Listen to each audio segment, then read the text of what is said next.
This video is sponsored by Skillshare. Recently we shot another music video and I thought it would be interesting to just sit down, have a chat with you, talk you through some of the creative choices that we made, the lighting setups, the equipment that we used, how we essentially created the look that you can see in the video. Now the track is Saint Lundi to Die For featuring Kygo. I'll put a link to it down in the description, not only because it's my music video and I think you should all watch it, but also because the song itself is really good and I think you'll really like it. But the brief for the music video was a really simple one. It's one that you're going to get a lot if you're shooting music videos, which is just a simple performance-based video. The first thing that comes to mind when someone requests that is location is incredibly important, okay? Because when it comes to a performance music video, there's only two things. There's the artist in a location, and you can't change the artist, all right? They're kind of stuck. You can't do anything about them, but you can do something about the location. It's called the Asylum Chapel in Peckham, East London, and it's this slightly dilapidated,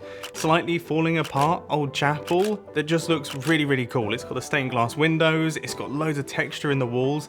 I've always wanted to shoot a project there. The only issue is, the only way that I could make this work with the budget was to give us 5 hours there. We had 5 hours to get there, unload all of the equipment, shoot this music video, and shoot a live performance as well, and then pack up all the equipment and be off the premises. Now, in terms of the equipment that we brought to the shoot, camera-wise, it was the URSA Mini Pro G2, my workhorse.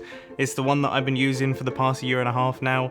And then I've got the Shneider 2x Anamorphic setup, which is also kind of a workhorse at this point. I absolutely love shooting with that thing. And then we had the Pocket Cinema Camera 4K with the Sigma 18-35 and a half Pro Mist on the front of it. And that was running on my Movi Pro, so we were using that to capture all of the gimbal shots. Now when it comes to lighting, we had two 2K tungsten lights, which is a little bit weird these days given that everyone's going LED, but I'm really enjoying shooting with these tungsten lights.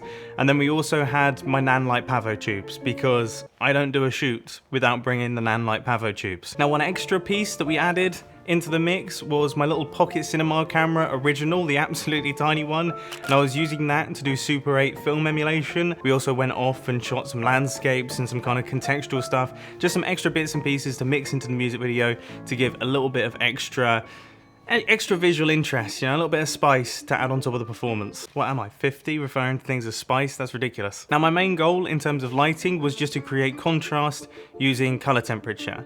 So the color temperature of lights is measured on a scale. It's the Kelvin scale, and generally speaking, your lights will fall within 2700 Kelvin and 10,000 Kelvin. Your average house light, the warm house lights, are 3200 Kelvin, and daylight is 5600 Kelvin. Now if you balance your camera for 4400 Kelvin, then that's where things begin to get really interesting, because warm lights or tungsten lights are still going to look a little bit warm, and daylight is going to look a little bit cold. So you're going to get a little bit of blue and orange and the mixing of color temperatures coming into your frame. Now it's time for a quick message from today's sponsor, Skillshare. Just the fact that you're watching this video suggests to me that you're really interested in learning new things, and Skillshare is the perfect platform for that. It's basically filled with videos just like this one. They're just far better in every single way. Like, they're planned out and the person actually knows what they're going to say before they hit the record button. It's great. Some courses that I recently found interesting is Joe Simon, Conveying Emotion Through Cinematography. One key thing that I picked up there was the objective versus subjective framing. It's something that I kind of knew subconsciously, but never had words to put to it, so now I'm going to be very conscious of it. Also, we've got Ryan Faulkner with Storyboarding for Film, and it gave me a very good insight into the pre-production process of actually mapping out the shots for a project. And finally, we've got Steve Sweatpants with Street Shots. Now this actually inspired me to take a camera with me on my morning runs to just capture things that I personally find interesting. What else can I say? I genuinely love Skillshare. I would be promoting it even if I wasn't sponsored to promote it, which I know I shouldn't really say during a sponsored segment because then it might stop sponsoring me. It's ad-free so that you can focus on the classes. The whole experience and system is curated specifically for learning. It's under $10 a month. It's just a fantastic community. I'm a fan, and if you like content like the video that I'm producing right now, you'll be a fan as well. The first 1,000 to click the link in the description will get a free trial of Skillshare Premium membership. Go on, jump right in. So with all that information about color temperature in mind, let's start talking about the actual lighting.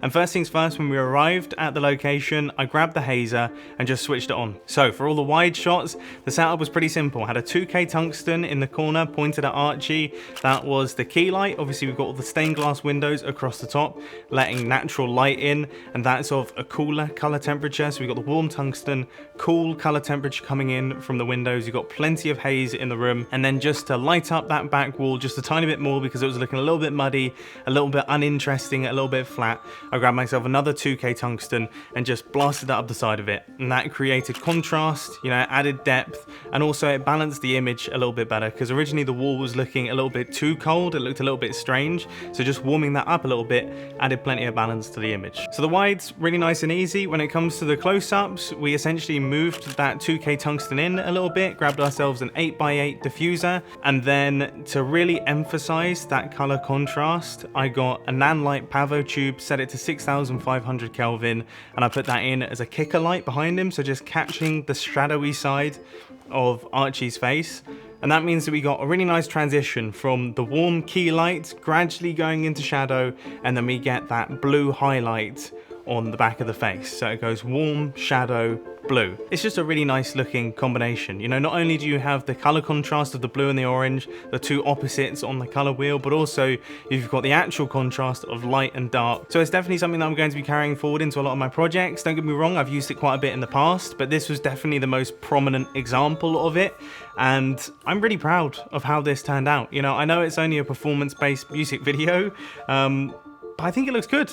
I think it looks really cool, and I would suggest to you, if you're watching this and you're curious, I would suggest grabbing your camera, setting it to 4400 Kelvin, right in the middle between warm and the cooler, alright, and then just having a play around, point it at some warm lights, get some daylight involved and start mixing up your color temperatures and just get a feel for how it looks. Experiment with it.